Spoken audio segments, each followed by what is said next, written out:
स्वागत है आप सभी का 69,000 शिक्षक भर्ती में आंसर की प्रकरण से संबंधित यहाँ पर न्यूज है। और निकाय चुनाव में आरक्षण की पहली अनंतिम चयन सूची की अधिसूचना जारी हुई है। 7 दिन का समय आपत्ति के लिए दिया गया है और उसके बाद फिर अंतिम लिस्ट आएगी आरक्षण वाली और उसके बाद चुनाव कराने की अधिसूचना जारी होगी। कुल 17 नगर निगम, 199 नगर पालिका परिषद और 544 नगर पंचायतों के लिए चुनाव कराए जाएंगे। उनके प्रमुख के लिए नगर निगम में जैसे महापौर होते हैं, नगर पालिका परिषद में अध्यक्ष होते हैं, नगर पंचायत में भी अध्यक्ष होते हैं।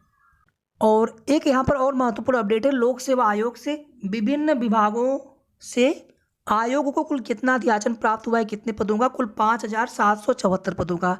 तो यहाँ पर देखेंगे किस किस विभाग से अध्याचन मिला हुआ है, किन किन भर्तियों का विज्ञापन, किन किन भर्तियों के अध्याचन मिले हुए हैं और कब तक इन भर्तियों के विज्ञापन आ सकते हैं। फिलहाल में इसमें समकक्षता का जो विवाद है वो स्पष्ट नहीं हो पा रहा है। विभाग से पत्राचार किया गया है लोक सेवा आयोग के द्वारा, लेकिन अभी तक स्थिति स्पष्ट नहीं हो सकी है। तो लगभग 10 अप्रैल या 10 अप्रैल के आसपास निकाय चुनाव की आचार संहिता लगने की उम्मीद है। जैसे ही अधिसूचना आ जाएगी चुनाव कराने वाली 10 अप्रैल तक या 10 अप्रैल के आसपास, कभी भी 10 अप्रैल के बाद फिर उसमें कोई नया शासनादेश या फिर अनुमति लेकर के वैसे नया शासनादेश भी जारी हो जाते हैं, नियुक्ति पत्र वितरण भी हो जाते हैं। केवल समारोह नहीं हो पाता है जिसमें जनप्रतिनिधि या मुख्यमंत्री जी शामिल हो। यहाँ पर देखिए 69,000 शिक्षक भर्ती में 1 अंक से चयन से वंचित अभ्यर्थियों में बढ़ी नियुक्त होने की उम्मीद। हाई कोर्ट ने अवमानना पर और समय देने से किया इंकार।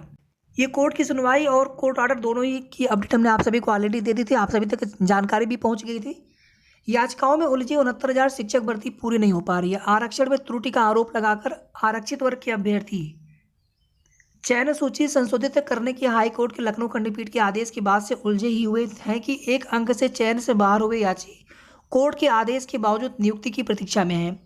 1 अंक मामले में अभ्यर्थियों की अवमानना याचिका पर हाईकोर्ट ने उत्तर प्रदेश परीक्षा नियामक प्राधिकारी पीएनपी सचिव को और समय देने से इनकार कर दिया। पीएनपी सचिव सर ने 4 महीने का समय मांगा था। कोर्ट की तरफ से 10 दिन का समय दिया गया है हलफनामा दाखिल करने के लिए आदेश के अनुपालन में। इससे करीब 1.5 वर्ष से प्रतीक्षा कर रहे अभ्यर्थियों को नियुक्ति मिलने की उम्मीद जगी है। अगली सुनवाई 12 अप्रैल को होगी।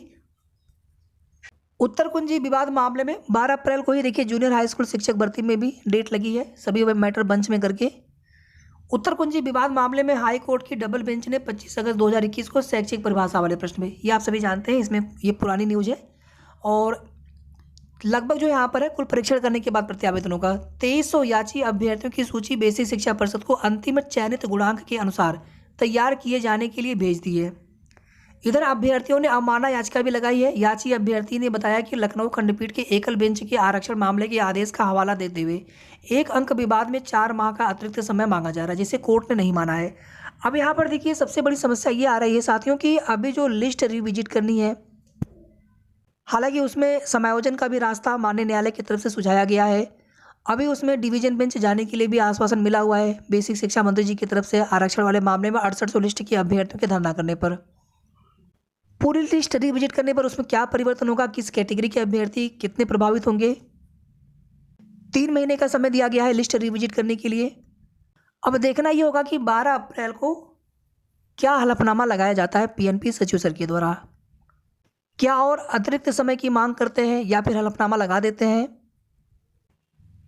जो भी जैसी भी जानकारी मिलेगी आगे की आप सभी को बताएंगे। कुछ और अपडेट है, अब यहाँ पर अगर आप देखना चाहें तो देख लीजिएगा।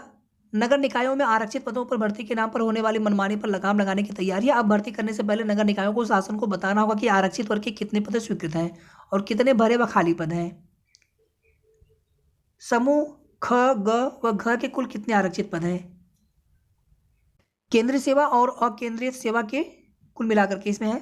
और यहाँ पर देखिए आप सभी लोक सेवा आयोग से ये अपडेट है, कई भर्तियों का अध्याचन लोक सेवा आयोग को मिला हुआ है। कुल अध्याचन है 5,774 पदों का विभिन्न विभागों से,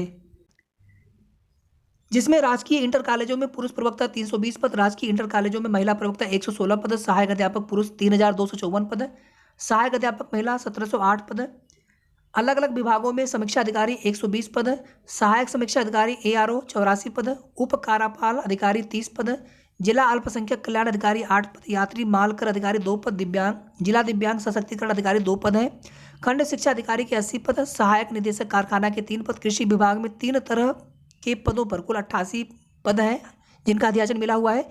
सांख्यिकी अधिकारी 3 पद और सहायक वन संरक्षक अधिकारी की 2 पदों का अध्याचन है। तो कुल 5,774 पदों का अध्याचन आयोग को मिला हुआ है, लेकिन इनमें से किसी भी भर्ती का नोटिफिकेशन आता हुआ दिख नहीं रहा है और अभ्यर्थी परेशान होकर के लोक सेवा आयोग पर उन्होंने धरना दिया। तो आयोग की तरफ से बताया कि संबंधित विभागों से प्रॉपर रिस्पॉन्स नहीं मिल पा रहा। आयोग की तरफ से इस पर पत्राचार किया जा चुका है, लेकिन मामला आज भी पेंडिंग है। आयोग की तरफ से जल्द स्थिति स्पष्ट हो जाने का भरोसा तो मिला है, लेकिन ऐसा हो जाएगा इसकी कोई गारंटी नहीं मिली है।